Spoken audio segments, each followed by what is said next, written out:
Hello and welcome to All About A-League, the show that's all about A-League, Socceroos and everything to do with the round ball game in Australia.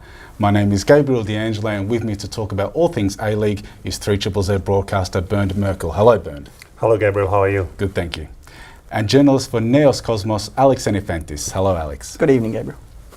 Before we go back to the boys on the couch, let's go over the results for round 22 of the A-League, which started off with Perth's 2-0 win against Adelaide United. The Central Coast Mariners had an epic 3-2 win over Newcastle, Melbourne Victory defeated Brisbane 2-1, Wellington beat the Wanderers 3-1, and Melbourne City won 2-0 against Sydney FC. Now over to the ladder, and Perth Glory remain on top with Sydney FC in second, Melbourne Victory, Wellington Phoenix, Melbourne City and Adelaide United make up the top six, while Newcastle, Western Sydney, Brisbane Roar and Central Coast make up the bottom of the ladder. Some interesting results and movements there guys. Starting with you Bernd, which game for you was match of the round?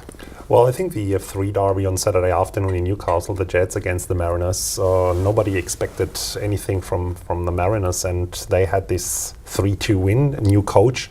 Was a lot of interest I think in that one, and yeah, for a neutral perspective, it's like what a game, especially the last 5 minutes. Mariners up 3-0, then Newcastle comes back 3-2, then 2 penalties, VAR, there was everything in there. And then the Mariners go away with their first win for weeks now and with a new coach, so I think that was very impressive. Of course, I also have to agree, because not so much from a perspective of the ladder, because only the Jets actually needed the 3 points to stay alive for the playoffs, but more of a perspective of the second half and how the game progressed, and especially in those closing minutes, it was such an incredible game. Well, it's obviously hard to ignore the Central Coast Mariners and Newcastle Jets, but about that game, well, we'll talk about Central Coast and Alen Stajic a little bit later in the program, but on their win, how much of that was Stajic's coaching rather than just the players trying to impress their new boss?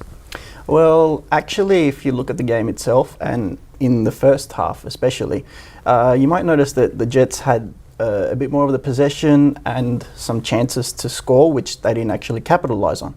So you might think, you might look at the score and say, oh, 3-0, they dominated.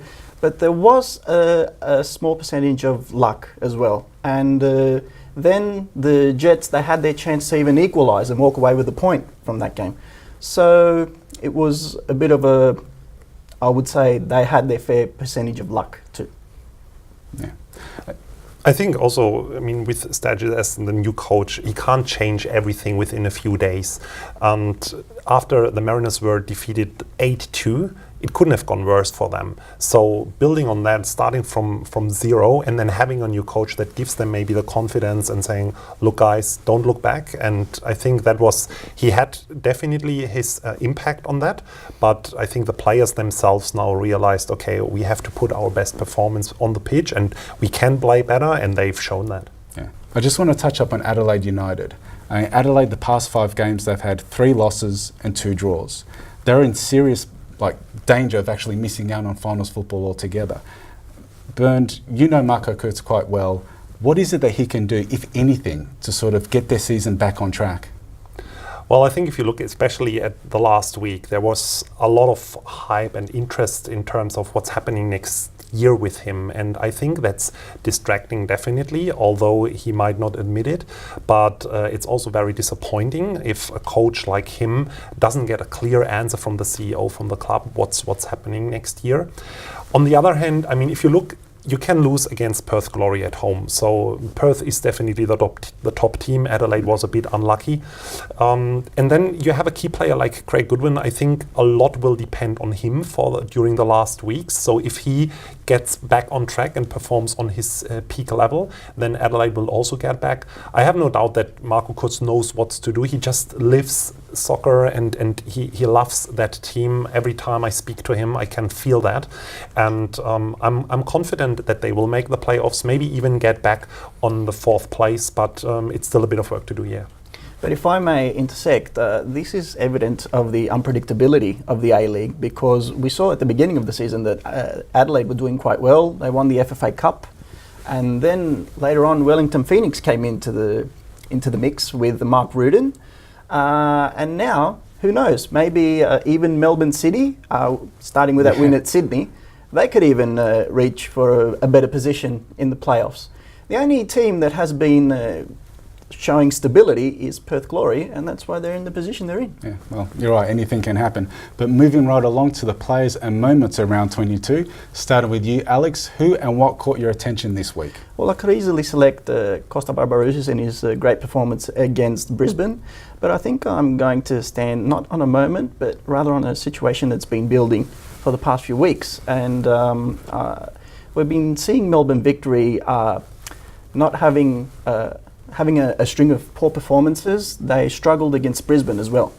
And looking at the team rosters within the A-League, we can see that theirs is the one that is the most expensive. So I think that when Kevin Muscat comes out in the media conferences and says, the boys tried, we did our best, it just wasn't our night, I think that on some level that's a little bit unjustified, because the fans deserve a bit more from a team that has Ola Toivonen, Keiske Honda and other players of that quality.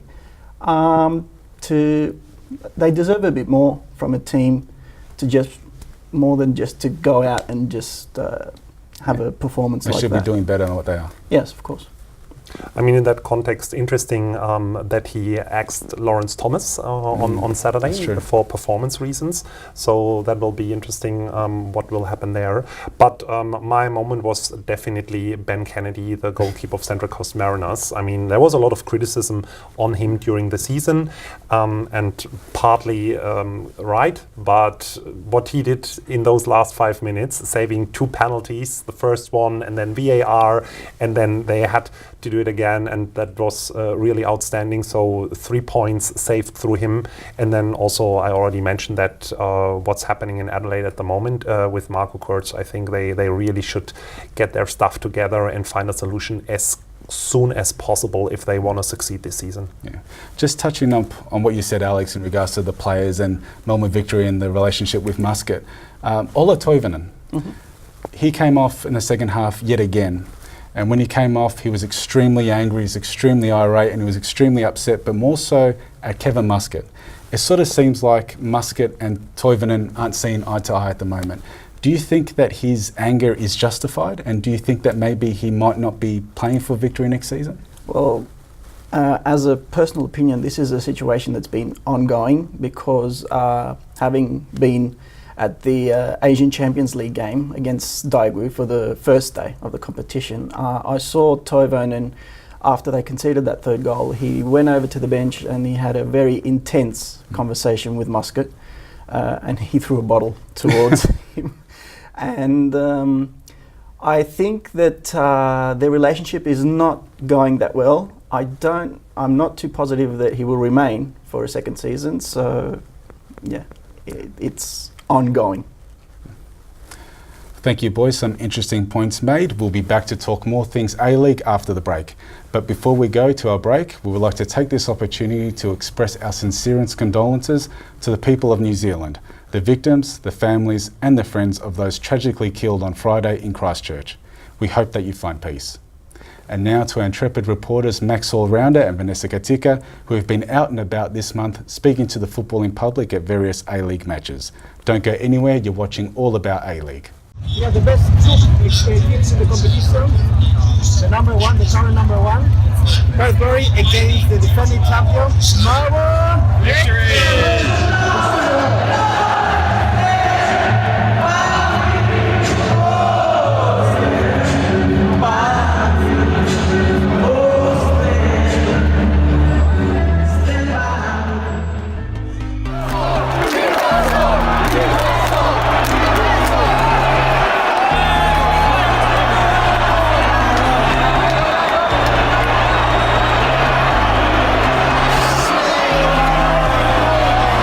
This is our derby! Come with us!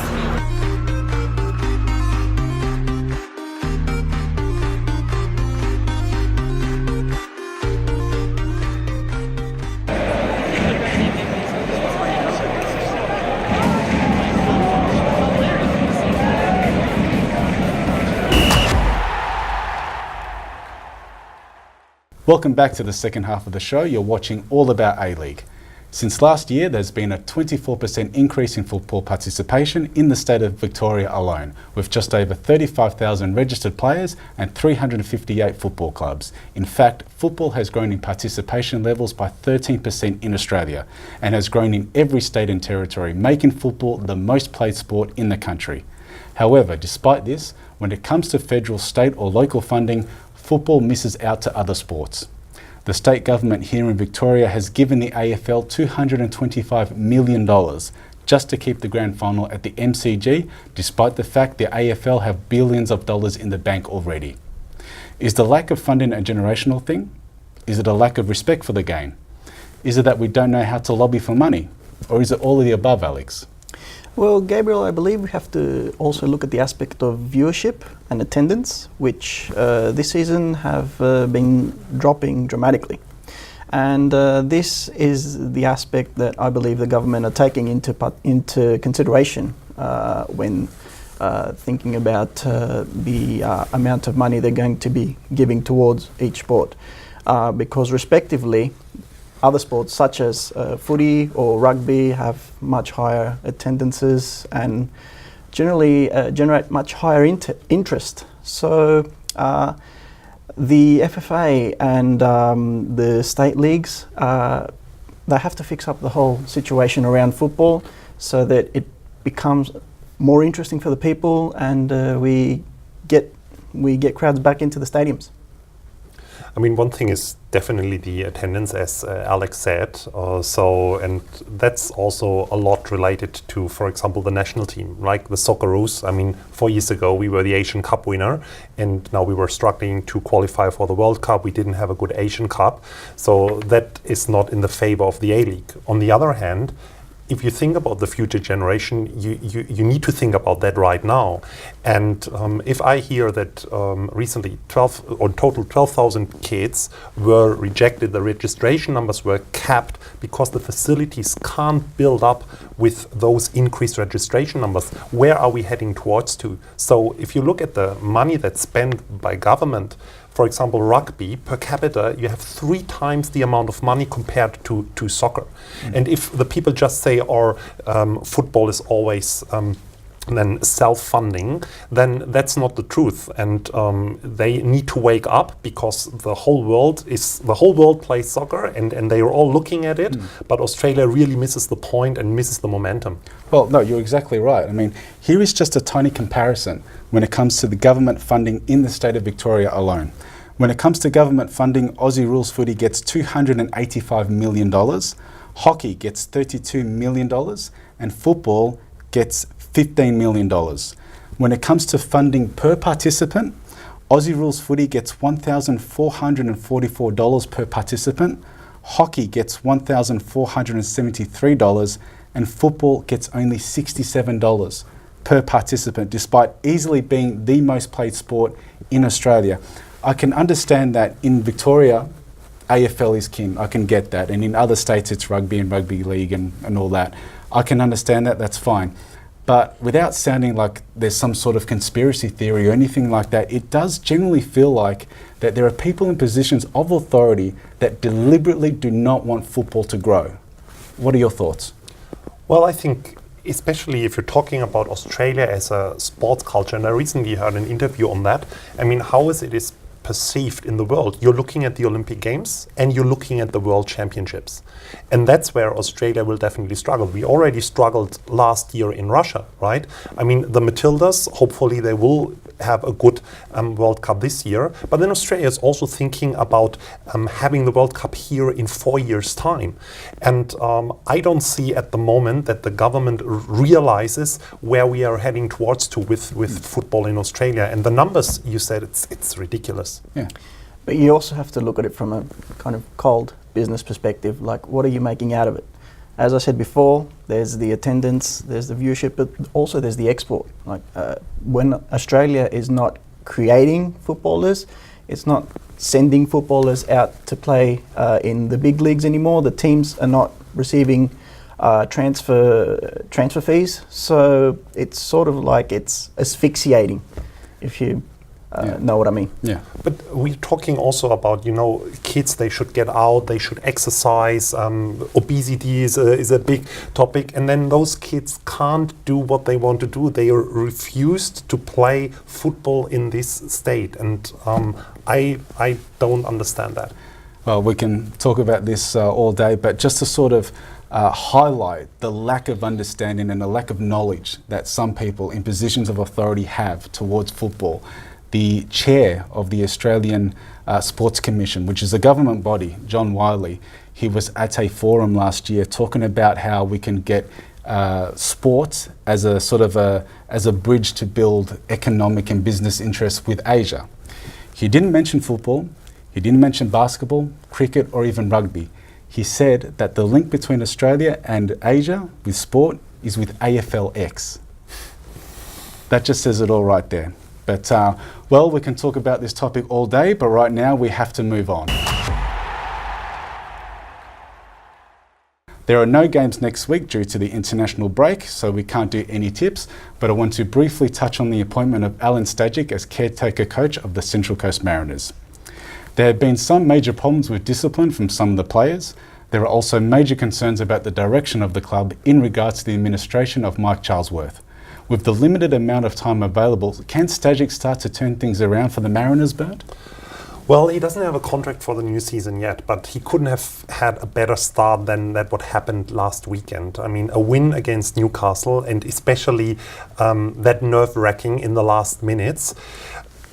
I think he has now a good opportunity also coming, or if you're looking back what happened with the Matildas, there was a lot of negative publicity around that. So there is a big chance for him, and the Mariners now already have a second win on this weekend, whereas all the 20 rounds before they just had another win. So he has a good chance, and I think he can build up both for the team, for the club, but also for himself. Well, as he said during the press conference after the game with the Jets, he does not have a magic wand. So a few losses towards the end of the season will definitely be justified, considering the season the Mariners have had so far. But I think this environment is definitely good, both for Stajic and for the team itself, so that they can progress. The Mariners, I believe, are sort of paying for the whole Usain Bolt situation that happened in the beginning during the transfer period, actually, because I think there was too much focus on what was happening with the Olympian and not enough focus on creating the squad for the season. Just to sort of touch up on what you were saying, the Mariners haven't seen finals football since 2014. They've had, since that time, 5 different coaches. Surely all the responsibility can't just be on the coach's shoulders. I mean, surely some of the onus of why that club is doing so badly should be on the administrators as well. I mean, what do you think? Yeah, exactly what you said. If you look at the stats, until 2013, those years just in the A-League, the Mariners were the best team in the A-League. And then the last 5 years, I think, they were by far the worst team. And that's such a big discrepancy. So as you said, I mean, yeah, it can be sometimes a problem of a coach, but in total, there is the problem somewhere else as well. If you think about how the club is led, of course you will struggle with getting the attendance that you have, for example, with Melbourne Victory, right? You in Gosford, unfortunately, you won't get 15,000 people in average or more. But still, where they are heading towards to, and for the sake of the whole Hyundai Air League, we shouldn't have a club like Central Coast Mariners who are so struggling, because we don't have any relegation. So at the bottom of the ladder, there should be more competition. True. Yeah, of course, and that's what I think Stajic alluded to when he said, I do not have a magic wand to turn things around, because the team needs to have more discipline, and there's only so much a coach can do. From a certain point, the board needs to come in and impose some certain rules, that if you don't follow these rules, if you don't listen to the coach, contract termination or other heavy disciplinary actions. So yeah, the Mariners need to, the players need to improve on the situation, but they need to improve on themselves too. Yeah, fair enough. Well, we hope things go well for them soon, but unfortunately for us, that's all for this week's edition of All About A-League. I hope you enjoyed it. Next week, we'll have a special guest. The CEO of Football Victoria, Peter Filopoulos, will be joining us on the couch. If you have any questions you would like to ask Peter, please send them to our Facebook page, All About A-League TV Show. Thank you to Bernd and Alex. Thank you, boys. And to Max and Vanessa for their Vox Pop segment. I'm Gabriel D'Angelo. Thank you for watching. See you next week. Bye for now.